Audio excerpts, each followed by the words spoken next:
They don't usually post the eye-popping type statistics because many times they're called in to stay in line blocking, and other times, of course, they don't have the elite speed of the guys on the outside. But very important to the offense, the tight end position. We go to the Pac-12, and we're looking for the top 5 heading into 2015.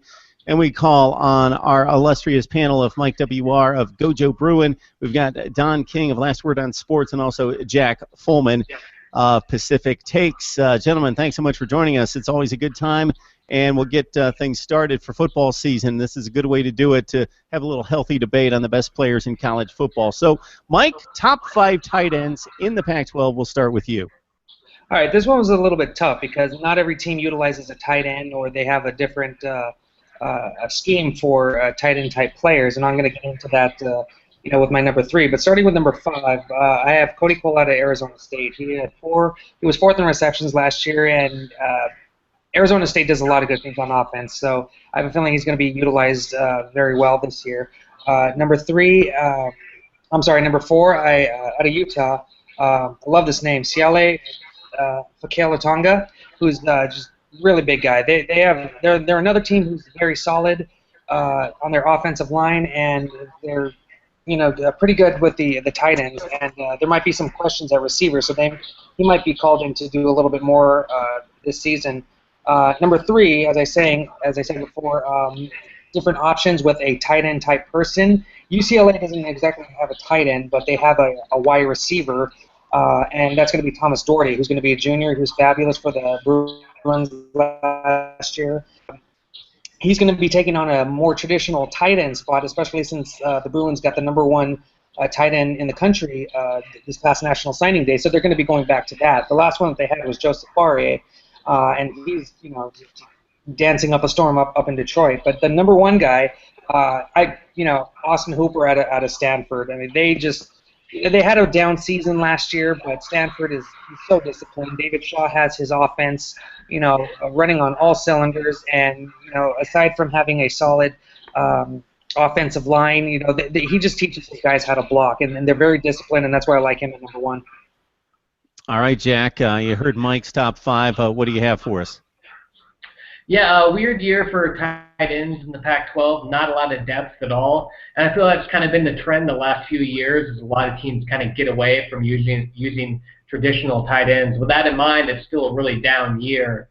Starting at number 5, I have Caleb Smith. He's a 6'6", 260 guy at Oregon State. Mike Riley and Sean Mannion seem to really love to use their tight ends a lot. We'll see how much the new regime uses him, but if they do, he's a nice, really big target for them down the field, stretch the middle. Number 4, Kody Kohl out of Arizona State. Kind of a guy who under the radar, caught a lot of passes last year, caught some touchdowns. He's done a little bit, but he's kind of an example of how shallow the tight end pool is this year in the Pac-12. Number 3, Joshua Perkins out of Washington. He's kind of your typical 6'3", 6'4", 225 rangy tight end who isn't very big, isn't going to be a huge factor in the run game, but he still gets open to make catches in the red zone.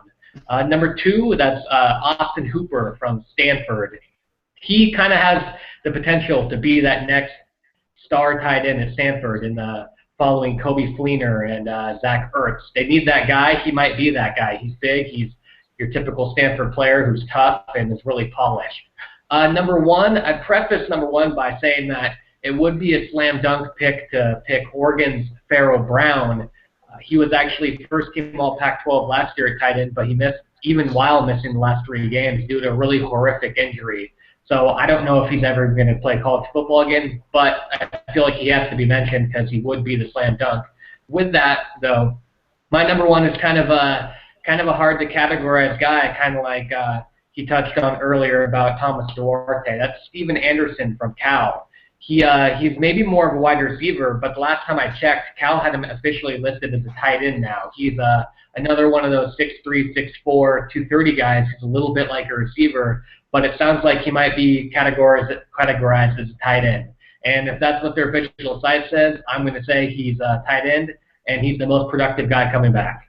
All right, Jack Follman of Pacific Takes getting a little bit creative, going with Steven Anderson, wide receiver / tight end, listed on the depth chart, so he is official as a tight end in Jack's top 5. All right, Don King, a last word on sports. Hey, Don, how are you? Let's look at your top 5. Let's see some comparisons here, and I think it's the nature of the position, as most explained there by Jack in regards to where we stand, and seeing some lists that don't match very well here. Yeah, these are going to overlap pretty well. I'm not going to name anybody who hasn't been named previously in the positions. My rankings they're in about the same slots. There are some different guys. I did not list the Cal guy as a tight end. I get that he's listed there officially, and that's fine.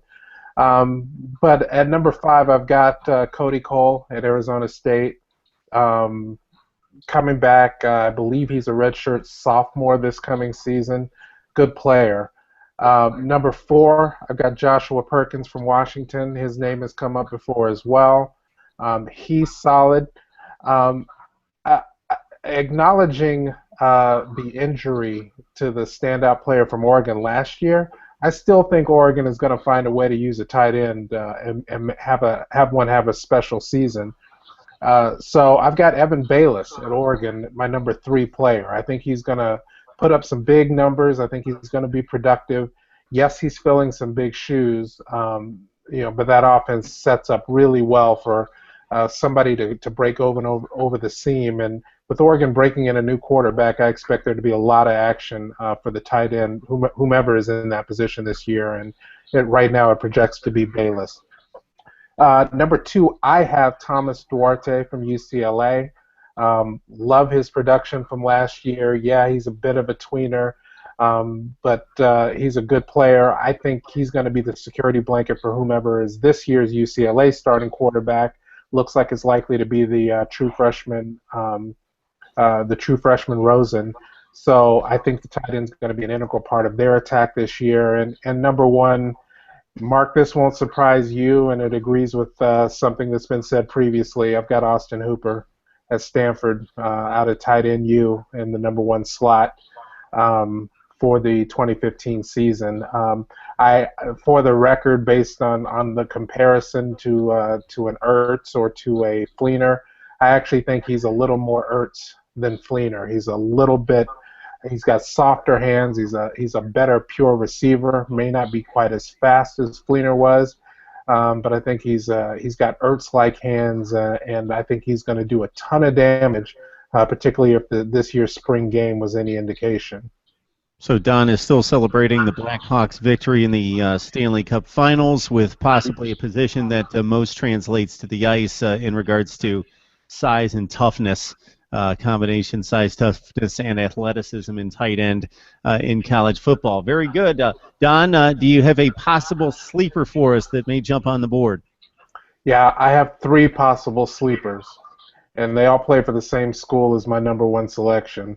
So if anything happens to Hooper, if he goes down for any reason or is less productive than you expect, don't be shocked to see one of the other 3 tight ends projected on Stanford's depth chart this year to step up and sneak into top 5 type status in the entire conference. And frankly, even if Hooper plays all season long, we did the wide receiver review not too long ago. I don't have any Stanford wide receivers prominent. I didn't have any of my top 5 at all. But I think that's because the tight end is going to be that prominent in this year's rendition of the Stanford offense. So Eric Cotton, Greg Tabuada, or Dalton Schultz, either of those guys could slip into the top 5 consideration, kind of depending on how the season unfolds, depending on health of the Stanford receiving core, or if there's just an opportunity to step up and use 2 or even 3 of those guys simultaneously. Would not be shocked to see one of them emerge as yet another one of the best offensive weapons in the conference.